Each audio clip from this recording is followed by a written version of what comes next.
Podobe znanja.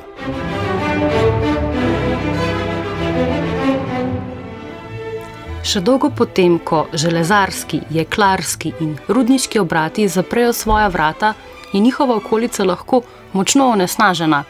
Desetletja industrijskih dejavnosti, tudi iz časov, ko okoljski predpisi niti niso obstajali, ima namreč svoj dolg. Na teh območjih so se v tla naložile škodljive, težke kovine, kot so svinec, kadmij in cink, ki se v okolju ne razgradijo in so, če jih zaužijemo, nevarne našemu zdravju. Takšna zemlja ni primerna za vrtnarjenje, ne za kmetovanje, ne za igro v peskovnikih. Kako se težkih kovin znebimo? Eden izmed načinov je, da zemljo kar operemo. Seveda pa to ni tako preprosto, kot se sliši. Gre namreč za skrbno načrtovan kemijski postopek čiščenja tal. Tokratni gost Podob znanja je profesor dr. Domen Leštan z Biotehniške fakultete, ki je v več slovenskih in tujih mestih s tehniko pranja tal teh očistil težkih kovin. Profesor dr. Domen Leštan, pozdravljeni. Dobar dan. Za mnogo snovi, ki jih vnašamo v okolje, obstaja skrb, da bodo te škodile naravi, da bodo škodile rastlinam, živalim, pa tudi našemu zdravju. In obstaja mnogo načinov, kako te strupene snovi odstranimo iz okolja. In enega izmed teh načinov ste razvili tudi vi, profesor dr. Domen Leštan, in poimenovanje pranje tal. Pa bi me zanimalo, zakaj pravzaprav gre pri pranju tal? No, pranje tal gre za skupek tehnologij, ki se uporabljajo za to, da odstranjujemo različna onesnažila iz tal, bodisi organska onesnažila, bodisi anorganska onesnažila, te poznamo pogosto pod imenom težke kovine. No, in glede na to, katero onesnažila odstranjujemo, seveda so tudi te postopki različni. Mi smo razvili postopek za odstranjevanje težkih kovin iz tal. Ravno to bi me zanimalo, ker je škodljivih snovi različno mnogo. Zakaj lahko s tem načinom, ki ste ga vi razvili, odstranite samo težke kovine? Primarno odstranjujemo predvsem težke kovine. Sekundarno pa zato, ker tla po tem postopku ostanejo sorazmerno nepoškodovana, predvsem ne odstranimo ali pa poškodujemo talnih mikroorganizmov, lahko sekundarno, naknadno odstranimo tudi nekatera biološko razgradljiva organska onesnažila. Tako da ja, lahko odstranjujemo tudi širši spekter onesnažil, ne samo tako imenovane težke kovine, ampak tudi nekatera organska onesnažila. Kaj pa je dejansko nek namen za tem, da bi odstranili te težke kovine iz tal? No, težke kovine v tleh ostajajo. Tla so kot nekakšna goba, se pravi snovi, ki pridejo v tla, se v tleh močno vežejo in potem traja zelo dolgo časa, da se te snovi iz tal oziroma iz okolja odstranijo. In seveda ves ta čas, ko so te kovine prisotne v tleh, v prsti, s katerimi ljudje delamo, ki jih obdelujemo, ki pridelujemo hrano, obstaja seveda nevarnost, da te kovine, težke kovine, pridejo tudi v naš organizem. No, seveda zato jih je potrebno v primerih, ko je njihova koncentracija teh težkih kovin tako visoka, da predstavlja neko nevarnost za ljudi, oziroma ko so prisotne težke kovine, ki so še posebej nevarne, in ko obstaja nek stik s temi tlemi, ki je zelo tesen, naprimer vrtičkanje, ali pa neke rekreacijske površine, ali površine za igranje, no, v teh primerih je seveda treba te kovine odstraniti iz tal. Drug način je seveda, da tla zamenjamo, ampak v tem primeru seveda tla kot naravni vir, ki je praktično neobnovljiv, tudi izgubimo. Se pravi, primarno bi bilo dobro, da te kovine odstranimo, nevarne kovine, težke kovine odstranimo na način, ki za tla ni škodljiv in ki potem omogoča neko ponovno bolj varno rabo teh tal. Imate kakšen konkreten primer, katere težke kovine ste odstranili iz tal, iz zemlje?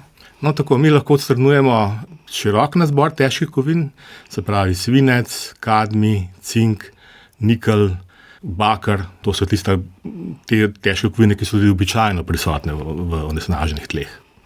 Odkot se pa te težke kovine vzamejo? Odkot pridejo? Seveda obstaja tudi neko naravno ozadje, ko te težke kovine pridejo iz matičnih tal, na katerih se zemljina, prst razvije. Predvsem recimo so to razne magmaske kamnine, ki vsebujejo lahko sorazmerne visoke koncentracije, naprimer nikla ali pa kroma. No, seveda pa je vzrok za onesnaženje s težkim kovini tudi človekova dejavnost, razne industrijske dejavnosti, emisije industrijske iz dimnih plinov, odlaganje snovi, ki vsebujejo težke kovine, tudi kmetijska praksa, včasih so seveda poznali določene pesticide, ki so vsebovali težke kovine. Vsi ti procesi pač pripeljejo do tega, promet in tako naprej, pripeljejo do tega, da se te kovine v tleh nabirajo do nekih koncentracij, ko potem lahko postanejo že problematične. In seveda iz tal ne izidejo oziroma v tleh lahko ostajajo stoletja, če ne tisočletja. Imamo v Sloveniji kakšen primer, kjer bi lahko uporabili to tehnologijo oziroma ta postopek, ki ste ga razvili, če imamo v Sloveniji kakšen primer, kjer bi to lahko uporabili? No, Slovenija, če pogledamo Evropo, je sorazmerno manj onesnažena. Se pravi, tipično so bolj onesnažene tiste območja v državah, ki so doživela zgodnjo industrijsko revolucijo, ker večina teh emisij, škodljivih teh kovin je posledica industrije. No in posledično seveda so tudi v Sloveniji onesnažena tista območja, kjer je taka industrija obstajala. Se pravi, gre za Mežiško dolino, predvsem zgornjo Mežiško dolino, kjer je bila stoletja, 300 let, področje kopanja oziroma topljenja svinčeve in cinkove rude, ki vsebuje tudi precej kadmija. No, potem gre recimo tukaj za območje Celja, kjer je Cinkarna Celje, tudi skozi daljše časovno obdobje v okolje izpuščala seveda nekatere kovine, kot je na primer kadmij, pa tudi cink, tudi druge. No, potem je recimo tukaj območje Litije, kjer je bil tudi rudnik svinca in pa srebra, je onesnaženo, potem seveda območje Jesenic, tudi ostalo območja železarn in jeklarn, območja zgoščenega prometa v preteklosti, naprimer v okolici Domžal, ker so bili pred izgradnjo avtocestnega križa v Sloveniji znani zastoji in seveda v časih, ko je bil bencin še usvinčen, so ta tla potem dobila ustrezen delež tudi tega svinca. No, to so tista mogoče glavna območja, ki so onesnažena s kovinami. Ne bi še pozabil tudi rudnika živega srebra v Idriji. Živo srebro pa je ena od kovin, ki pa jih z našo tehnologijo ne moremo odstraniti. Namreč nahaja se v tleh v obliki, ki so nedosegljive za našo tehnologijo, k sreči pa tudi niso dosegljive za ljudi. Se pravi, biološka dosegljivost tega živega srebra je sorazmerno nizka. No, potem so še nekatera območja v Sloveniji, ki imajo pa sorazmerno visoko naravno ozadje kovin, ki so v višjih koncentracijah lahko škodljive. Naprimer, Vipavska dolina je znana po visokih koncentracijah nikla. Je pa težko govoriti, da gre v tem primeru za onesnaženje, dejansko gre za neko naravno ozadje. Pa če se prestaviva k temu, kaj pravzaprav pomeni, da tla operete teh težkih kovin, bi lahko opisali čisto preprosto, za kakšen postopek gre? No, tla izkopljemo, dodamo vodo, v kateri je raztopljen reagent, ki omogoča odstranjevanje teh kovin. Potem tla in to raztopino, v kateri je sedaj iz tal prešla težka kovina, v to raztopino od tal odstranimo in potem iz te raztopine spet odstranimo težke kovine in hkrati tudi reagent. Na ta način potem reagent recikliramo, ga lahko uporabimo v nadaljnjem procesu in recikliramo tudi to raztopino, to vodo. Tako da ni nekih potreb po dodajanju vode v proces oziroma tudi ni nekih izpustov onesnažene vode. Temu rečemo, da je postopek zaprt. Kam pa grejo kovine, recimo svinec? No, te kovine ostanejo kot trden odpadek iz procesa. Je pa seveda zanimivo, bi bilo seveda tudi nek način izkoriščanja teh kovin. Številne od teh kovin imajo tudi še zmeraj neko ekonomsko vrednost. Se pravi, bi lahko ta odpadek uporabili v tehnologijah oziroma v krožnem gospodarstvu, zato da bi ponovno svinec oziroma tudi druge te nevarne kovine pridobili in uporabili za razne produkte. Tako kot ste opisali, ste pač poudarili, da je pomembno, da ta tla odkopljete in prepeljete nekam. Se pravi, pač tega ne delate na mestu, kjer so tla onesnažena. Kam konkretno pač bi jih recimo tla iz Mežiške doline, kam konkretno bi jih lahko odpeljali, da jih operete?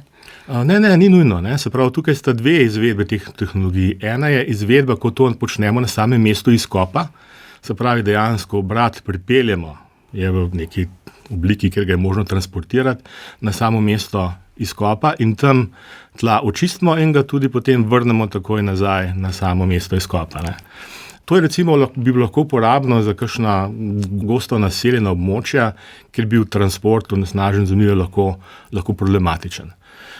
Seveda pa lahko tudi tla izkopljemo ga in potem očistimo v posebej za to izgrajenem objektu. Vi ste vaše raziskave prav nadgradili z izgradnjo takšnega objekta, kjer ste poskušali prenesti laboratorijske raziskave na višjo skalo. Zakaj je šlo? Ja. No, ko se razvija neka tehnologija, je to tehnologijo treba razviti prek več tehnoloških ravni razvoja. Se pravi, treba je se prepričati, a je takšna tehnologija učinkovita ne samo v laboratorijskih majhnih merilih, ampak tudi v večjem merilu. No in to je bil naš namen, se pravi v okviru evropskega Life Plus projekta, to je skupina teh projektov, ki jih financira Evropska skupnost, Evropska unija, smo mi testirali to tehnologijo tudi v večjih merilih, se pravi, skušali smo očistiti večje količine tal. Na ta način smo testirali tehnološko raven naše tehnologije oziroma koliko je naša tehnologija primerna za to povečanje v večja merila in hkrati smo pridobili dovolj tal, da smo lahko pripravili demonstracijski vrt, kjer smo potem 2 ali 3 leta gojili na teh tleh tudi zelenjavo, ne, in potem gledali, kakšen je vpliv postopka na samo rodovitnost tal, kakšen je vpliv tega postopka na čistost tal, koliko teh kovin, ki so v tleh, nujno še ostala, ker nobeden od postopkov ni 100%, se je potem premestilo v te zelene dele zelenjave. Se pravi, nekako smo testirali to tehnologijo tudi stališča rabe tal, ki so bile očiščene. In kakšni so bili konkretni rezultati? Katero kovino ste spremljali? Koliko te kovine se je preneslo oziroma prešlo v zelenjavo na tem vrtu? Torej, mi smo ta objekt postavili v Mežiški dolini, v okolici Prevalj. Tla tam so onesnažena z svincem, cinkom in pa kadmijem. Glavno onesnažilo sta svinec in pa kadmij. Odstranili smo malo več kot polovico kadmija, pa nekje 70-80% odstotkov svinca iz teh tal. No, ta svinec oziroma ta kadmij, ki je ostal v teh tleh, pa je bil sorazmerno malo biološko dostopen, se pravi, se ni prenašal ne vem kako rastline. Ko smo potem na teh tleh gojili rastline, je recimo bila zmanjšanje vsebnosti oziroma vnosa teh kovin po čiščenju nekje 29%, se pravi 29% izboljšanje oziroma manjši vnos teh kovin je bil glede na tisto predhodno stanje. Je potem takšna zelenjava nenevarna, da bi jo lahko pojedli? No, mi smo namenoma testirali zelo veliko različnih vrst zelenjave, ne? Se pravi, in smo izbirali predvsem tiste vrste, za katere smo vedeli, da je pri njih vnos teh kovin lažji.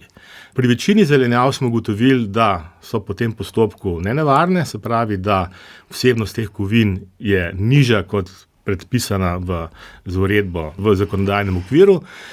Razen pri korenju in pri špinači smo ugotovili, da vsebnost kadmija rahlo presega.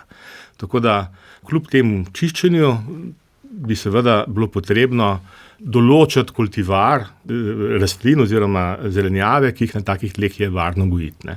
Nekatere rastline so izredno sposobni akumulatorji, zelo lahko sprejemajo te kovine iz tal, posebej kadmij, no in za take rastline še zmeraj ne bi bilo priporočljivo gojiti na takih tleh, če tudi so očiščena.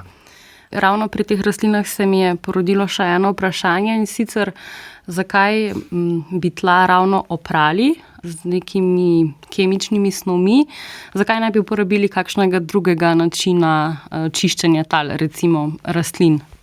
Ja, problem porabe rastlin je, da je pravzaprav ta vnos kovin v njihovo biomaso izjemno majhen. Se pravi, one zelo, zelo majhen del teh kovin dejansko prevede v svojo biomaso, tako da bi tak postopek trajal desetletja, najbrž celo stoletja. In seveda ves ta čas bila taka zemlja ne bila več na voljo za neko komercialno rabo ali pa za neke človekove dejavnosti, kmetijstvo, igranje in tako naprej. Tako da iz tega vidika je tak postopek nepraktičen. No, poleg tega, ko se začne koncentracija teh kovin v tleh zmanjševati, rastline čedalje težje prevzamejo te kovine iz takih tal. Se pravi, ta oblika teh kovin, ki v tleh preostaja, je za rastline čedalje težje dosegljiva. Ne? Tako da s pomočjo rastlin bi lahko odstranili mogoče kakšen 1-2% teh kovin, ne pa več. Kljub temu, da bi to delali desetletja. V koliko časa bi pa recimo lahko vi s tem postopkom z reagenti očistili tla? No, ta postopek je pa hiter, ne? Se pravi, traja 1 uro. Se pravi, zelo, zelo hiter. V kolikšnih količinah govoriva? Količine tukaj niso pomembne, ne? Se pravi, ne glede na količine, postopek traja 1 uro. Se pravi, tla so, ne glede na količino, v kontaktu za to pravno raztoplino 1 uro. Vrnila bi se korak nazaj in sicer k temu objektu, ki ste ga v Prevoljah, ki ste ga omenili, in sicer kako pa se je takrat odzvala lokalna skupnost? Je bil ta postopek nekaj, kar so ljudje sprejeli, ker pogosto, ko pride do nekih kemičnih snovi, kemičnega čiščenja, je prisoten nek odpor ali pa pomisleki? Ja, tako, ja. Ta odziv je bil obojen. Se pravi, od odpora pa do nekega, ne bom rekel navdušenja, ampak sprejemanja. Ne. No in tudi je bil namen projekta, v katerem se je to izvajalo, ravno to, tudi nekako ugotoviti, kako ljudje pristopajo k takemu načinu reševanja okoljskih problemov. Pa so ti reagenti, ki ste jih omenili, sami po sebi tudi škodljivi okolju, pač naravi? Kaj je namen tega, da jih dejansko zadržite v nekem zaprtem postopku čiščenja tal? Sam reagent ni škodljiv. Se pravi, to je reagent, ki se uporablja v pralnih praških, sorazmerno tudi uporablja se v zdravilih, ki jih recimo uporabljajo ljudje, da se detoksificirajo, kadar je koncentracija teh kovin v njihovih telesih previsoka, uporablja se kot dodatek hrane in tako naprej.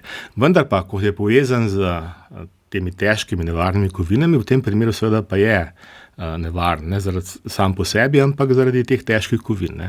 No, zato v našem postopku ločimo te težke kovine od tega reagenta in ga potem ta reagent ponovno uporabimo. To je pomembno tudi zaradi ekonomike procesa, namreč reagent je sorazmerno drag.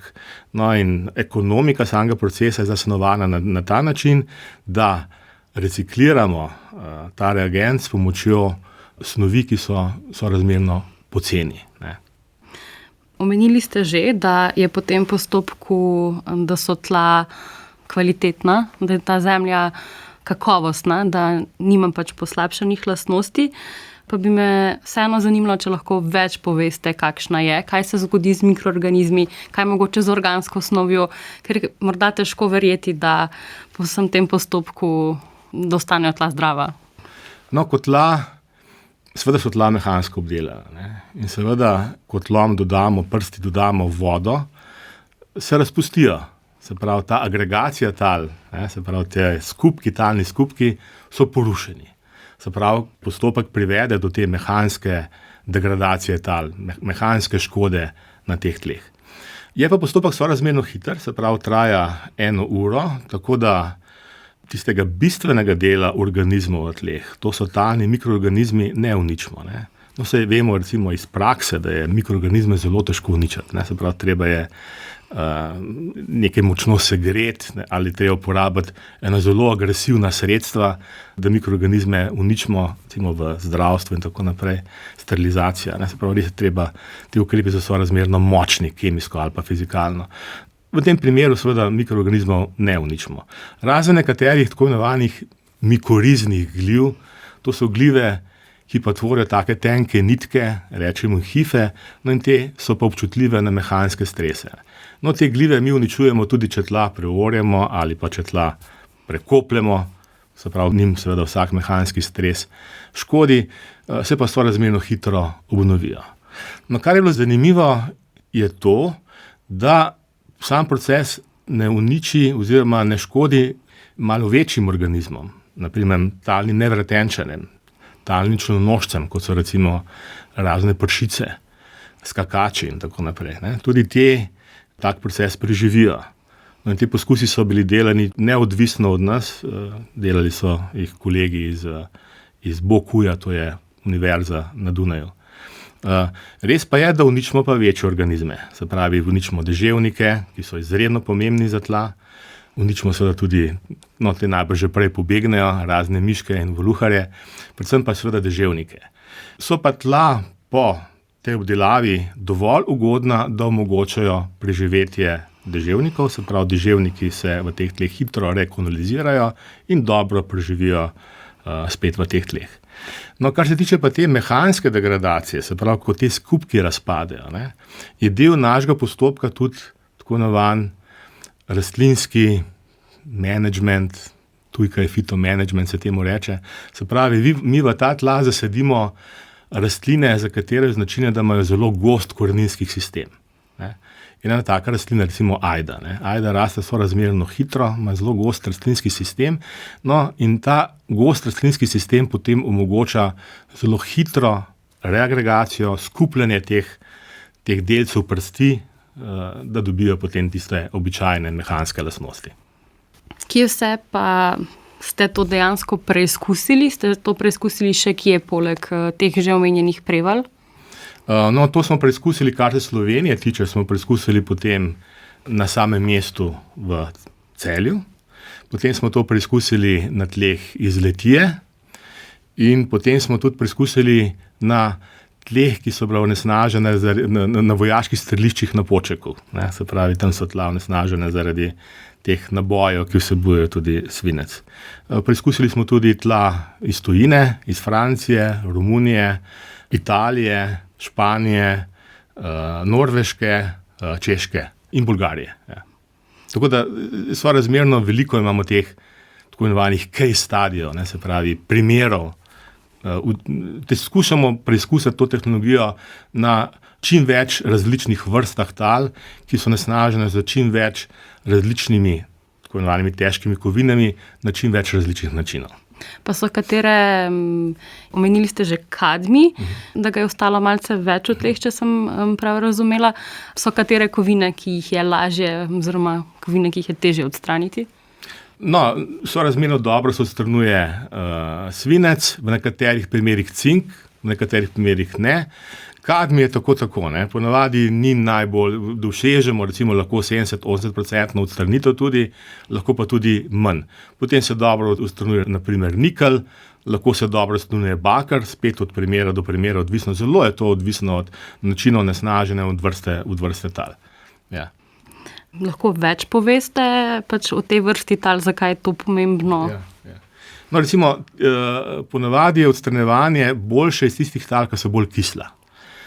Čim bolj so taka tla bazična, se pravi, da so nastala na nekih karbonatih, na nekih apnencih, je ponavadi to čiščenje manj učinkovito. No, potem je seveda to odvisno od načina onesnaženja. Ne. Se pravi, če gre za neke večje agregate, naprimer naboje, ko sem govoril o Počku, ne, se pravi te svinec iz teh nabojev, ne, potem je treba seveda tudi te naboje posebej odstraniti stal, ne samo te manjše delce. Ne. Manj učinkovita je pa ta metoda recimo za kovine, ki pa v tleh se vežejo zelo močno. Naprimer, zelo močno se v tla veže krom. Krom zelo malo odstranimo, ker je močno vezan predvsem v ta organski del tal. In pa je pa tudi seveda zaradi tega tudi manj dosegljiv za rastline oziroma manj nevaren. Prej ste me še vprašali glede organske snovi, kaj se dogaja. Ne? No, ker mi tla operemo, odstranimo predvsem tisti del organske snovi, ki je vodotopen. Medtem ko pa ta stabilni del organske snovi, to poznamo pod imenom humus, pa v tleh ostaja. Ne? No, dejansko je humus tudi za tla najpomembnejši. Lahko pa mi seveda v tem postopku tudi tla izboljšamo. Ne? Se pravi, tla, ki so sorazmerno revna z organsko snovjo, lahko med samim postopkom dodamo organsko snov v tla, recimo kompost ali pa recimo biooglje, se pravi snovi, za katere vemo, da izboljšajo lastnosti tal. Mi lahko potem v tla direktno vdamo na način, ko se te dodatki zelo homogeno zmešajo z sami tlemi. Ne. Bi vseeno vprašala, zakaj je pravzaprav možno, da pride do tega, da se kovina odstrani? Še enkrat. Kovine so odstranjene zaradi tega, ker ta reagent veže nase te težke kovine. Se pravi, kovine so prisotne v tleh v več oblikah. Zelo malo jih je prisotno v talni raztopini, v tem tekočem delu tal, večinoma so vezane na neko trdno snov v tleh. Bodi si v ta organski del, humus smo prej omenili, tal, ali pa so vezane v ta mineralni del tal, recimo tisto matično kamnino oziroma snovi, ki iz te matične kamnine nastajajo, razne glinene minerale. No, afiniteta tega reagenta oziroma ta reagent ima lastnost pa, da zelo močno veže te težke kovine, močneje, kot jih veže recimo ta trdna faza tal, humus in tako naprej, in potem seveda prevzame te kovine iz te trdne faze tal, ga prevede v talno raztopino, mi potem to talno raztopino odločimo, jo tretiramo, odstranimo tudi iz nje te težke kovine oziroma recikliramo reagent, no in ta tla, potem ko smo ga odstranili, seveda teh težkih kovin ne vsebuje več. Ker se počasa že bližava koncu, bi vprašala zgolj še to, a razvijate tudi načine, kaj potem s temi kovinami? Omenili ste, da bi jih bilo možno po postopku pranja tal uporabiti. Ja, nekatere kovine so zelo strateške. Recimo tukaj bi omenil mogoče arzen oziroma tudi antimoni.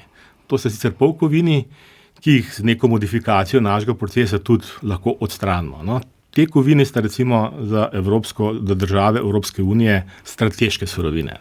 No, in take kovine seveda bi bilo smiselno iz tega trdnega odpadka tudi pridobivati. To so razni elektrokemijski postopki, s katerimi je to možno narediti. Je pa res, da te postopki seveda sami po sebi niso ekonomični. Ekonomični so šele, če mi te postopke povežemo v procese te circular economy oziroma krožne ekonomije. Ne. Tako se potem te stroški nekako porazdelijo po celotni verigi, v takih primerih potem seveda bi bila taka način pridobivanja, recimo nekega načina rudarjenja, tudi smiselna. Profesor dr. Domen Leštan, najlepša hvala za tale pogovor. Ja, hvala za povabilo.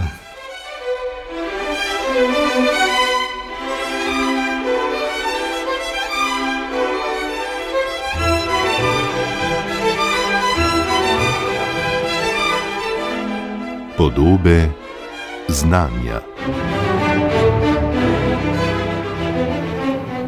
S profesorjem dr. Domnom Leštnom z Biotehniške fakultete sem se pogovarjala Klara Jurečič. Za zvok je skrbel Franci Modr.